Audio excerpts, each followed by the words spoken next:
In 1971, the VVAW, Vietnam Veterans Against the War, held a winter soldiers investigation. Now, Chris, can you talk about how that investigation really led to the end of the war? Absolutely. It's a really good question because in 1969, there had been a massive anti-war movement in this country. The largest demonstrations against the war up until that point. The fall of '69 was the same time that the My Lai massacre came out. Seymour Hersh's article was published in multiple newspapers. And the country was increasingly shocked by the horrors of that war. Hundreds of thousands of people protested, yet the war went on. Richard Nixon apparently was just ignoring the movement. It turns out, in retrospect, after some of the tapes came out, that Nixon wasn't, in fact, ignoring the protests and, in fact, was quite worried about them. But in terms of, at the time, they thought that they had been useless so far in terms of spreading the word to the president?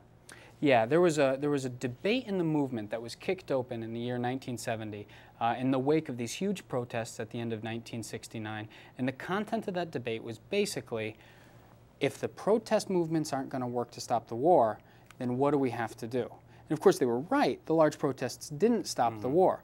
Many people drew the wrong conclusion that therefore protest movements are no longer necessary, as they had been so effective in winning civil rights in the first half of the 1960s. A small sector of the movement focused on how can we bring the anti-war movement into the sector of the population that can much more directly challenge the military's and the government's ability to carry out the war. And people didn't know exactly what form that would take, but Vietnam Veterans Against the War, through the organization of the Winter Soldier Investigations, helped answer that question by saying it's the soldiers, the GIs, the veterans who, by speaking out, can give confidence to soldiers in Vietnam who will in turn maybe not carry out the mission. Search and destroy missions became known as search and avoid missions. People would spend, soldiers would spend more time in the woods getting high than carrying out the war itself.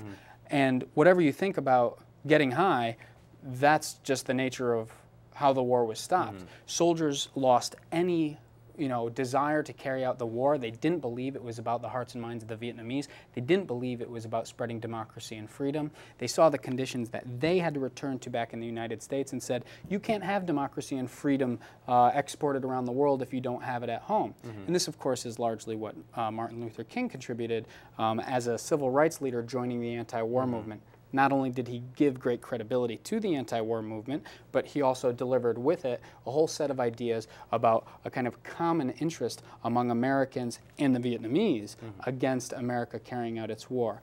The testimonies that Vietnam veterans gave in 1971, I think, accelerated the process of veterans and GIs willingness to refuse orders, willingness to refuse carrying out what was so clearly, and by that point, I think a majority of Americans began to understand was a criminal war. And what I think is so important to focus on in this is not to belittle the soldiers that did this. In fact, looking at the term winter soldier, it's based on the Thomas Paine quote about summertime patriots, of people that are only patriots when things are going well. But these soldiers have proven more than anyone else in this country that they're willing to die for America, and yet this is how they're repaid. And I think that this whole conference really is just such a great way to actually repay them by actually hearing what they have to say and hopefully giving them a voice to affect what's going to happen in our country.